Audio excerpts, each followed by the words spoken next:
भवानी तलवारीचे रहस्य भाग 10. दगा फटका. पल्ला नदीच्या किनारी युसुफच्या प्रचंड मोठ्या सैन्याचा डेरा पडला होता. आदिलशहा संपूर्ण शक्तीनिशी मोहिमेवर निघाला आहे ही बातमी वाऱ्यासारखी सगळीकडे पसरली होती. युसुफनं या वातावरणात भयाची भर घालण्याचं काम मुद्दाम केलं होतं. वाटेवर सगळीकडे जिथे जिथे शक्य होतं तिथं त्यानं मंदिरांचा विध्वंस, गायींची कत्तल आणि मराठी राजाला सहानुभूती दाखवणाऱ्या गावांच्या प्रमुखांना देहदंड दिला होता. रत्नागिरी फक्त 1 दिवसाच्या दौडीवर होती. सैन्य प्रचंड होतं आणि मोहीम सुद्धा मोठी होती. हल्लीच्या काळी आदिलशहाच्या सैन्याला युद्धाचा जास्तच उत्साह होता. नदी पार केली की पुढे रत्नागिरीत जाऊन दिलावर खानाचा शोध घेणं मुख्य काम होतं. भाडोत्री सैनिकांची तुकडी गोमंतकातून उत्तरेकडे येत आहे अशी बातमी सुद्धा होती. त्यांना नेस्तनाबूत करणं किंवा आपल्या सैन्यात भाड्याला घेणं हे 2च पर्याय होते. भाडोत्री सैनिक कधीही खाल्ल्या मिठाला जागत नाहीत. त्यामुळे मोहिमेत त्यांना सहभागी करून घेण्यास युसुफ उत्सुक नव्हता. तोरणा किल्ला हाती आल्याची बातमी आणि कोंढाण्यावरून मराठी बंडखोर पळून गेल्याची बातमी युसुफला एकाच वेळी मिळाली. मराठी बंडखोर बहुतेक करून तक्षक सैन्याची मदत घेतील हा अंदाज युसुफला आला. तोरण्यावरून आईसाहेब पळून गेल्या ही बातमी सुद्धा युसुफला समजली. अब्दुल त्यांना शोधण्यास कोणतीही कसर ठेवणार नाही ह्याची कल्पना असून सुद्धा युसुफनं त्याला पत्र पाठवलं. आईसाहेब पळून गेल्या तरी एखाद्या महिलेला जिवंत जाळून आईसाहेब शत्रूच्या हाती लागून मारल्या गेल्या ही बातमी पसरवायला युसुफनं सांगितलं. रागाच्या भरात बंडखोर काहीतरी चूक करतील किंवा मराठी सैन्याचा तेजोभंग होईल अशी अपेक्षा युसुफला होती. सूर्योदय होताच सैन्यानं नदी पार करायला सुरुवात केली. ओहोटी असल्यानं एका भागातून नदी सहज ओलांडता येत होती. युसुफ स्वतः मात्र नावेतून नदी पार करत होता. हजारो सैनिक, हजारो घोडे आणि शेकडो हत्ती हळूहळू नदी पार करत होते. आपल्या नावेतून युसुफ सैन्याचं परीक्षण करत होता.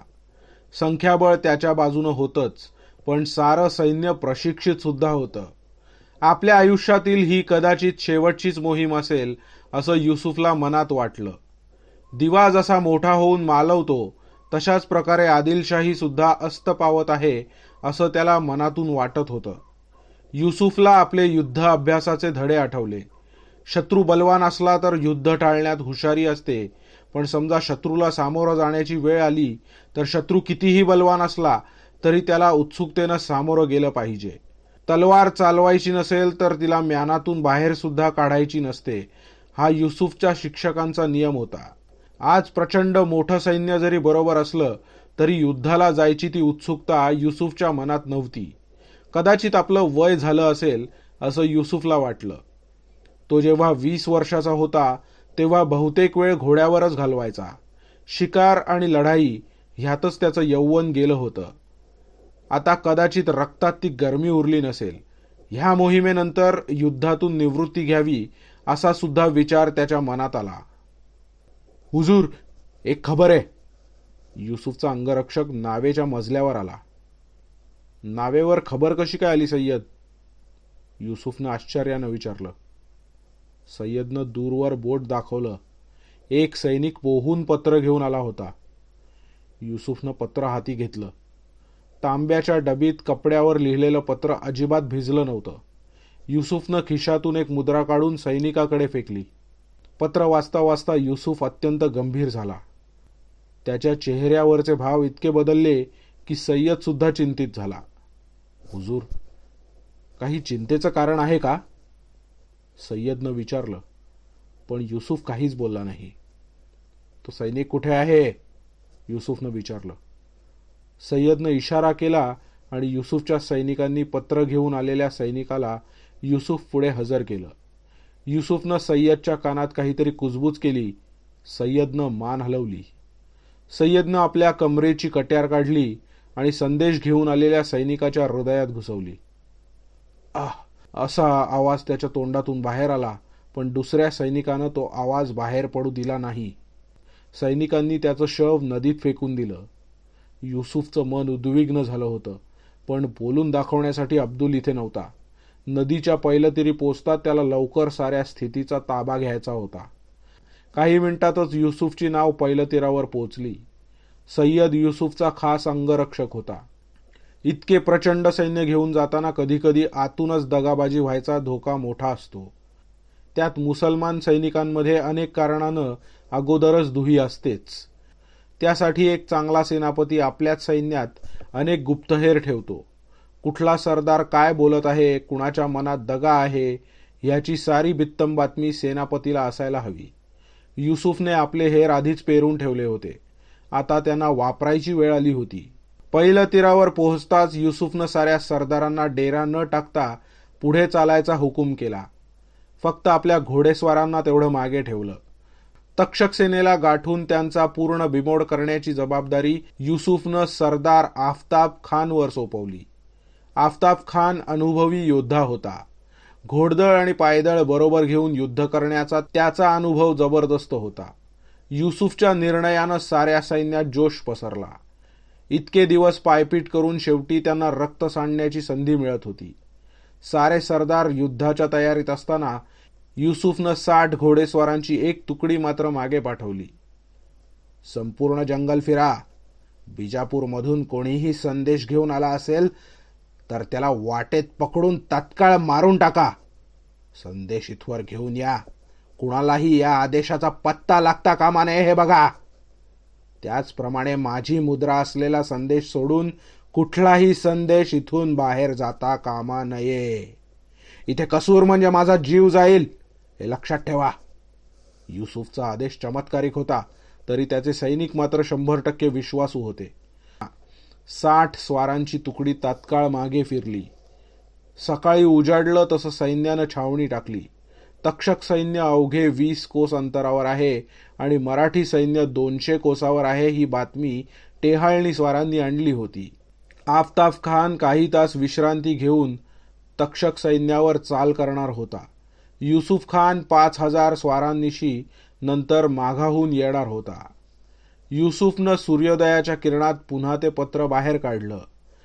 आदिलशहाचा पेटी अधिकारी सलामत बख्श यांच्या हस्ताक्षरात ते पत्र लिहिलं होतं. युसुफ मागे फिरा. शहाचा आदेश आहे. खाली मात्र शहाची सही नव्हती. उलट शहजाद्यांची सही होती. शहाची मुद्रा सुद्धा होती. खाली शहाचे विश्वासू वजीर यांनी तपशील लिहिला होता. शहाला कैदेत टाकलं गेलं होतं. शहजाद्यांनी स्वतःला नवीन शहा घोषित केलं होतं. चिस्ती फकीरांना भर चौकात हलाल करून मारलं गेलं होतं. युसुफ परत नाही आला तर त्याला सुद्धा तीच शिक्षा होणार होती. युसुफला दगाबाजीचा अनुभव होता. दरबारात असल्या प्रकारची दगाबाजी नेहमीच होत असते. शहानं चिस्ती फकीरावर भरोसा टाकून आपल्या वजीर मंडळींचा रोष कदाचित ओढवून घेतला होता. आता शहा सुद्धा जिवंत असेल ह्याची खात्री नव्हती. परत फिरलो तर युवराज कदाचित युसुफला सुद्धा सोडणार नव्हता. अशा परिस्थितीत मागे फिरणं म्हणजे मूर्खपणा होता. शहाचे सारे दूत मारले गेले तर मात्र शहाच्या नवीन हुकमाचा पत्ता आणि शहजाद्याच्या दगाबाजीचा पत्ता सैनिकात कुणालाही लागलाच नसता. एकदा मराठी सैन्याचा बिमोड झाला की युसुफ सरळ आपल्या घरी परतणार होता. आपल्या वाटेला यायची हिंमत शहजाद्याला नव्हती हे सुद्धा युसुफला ठाऊक होतं. आपल्या बायका मुलांचं रक्षण जरुरी होतं म्हणून युसुफनं अब्दुलला पत्र पाठवून माघारी जायला सांगितलं. पत्र त्यानं मुद्दाम क्लिष्ट भाषेत लिहिलं होतं. अब्दुल जे समजायचे असेल ते तो समजेल ह्याची खात्री मात्र युसुफला होती. सय्यदनं आपल्या कमरेची कट्यार काढली आणि संदेश घेऊन आलेल्या सैनिकाच्या हृदयात घुसवली. या पुढील पावलं त्याला विचारपूर्वक टाकायची होती.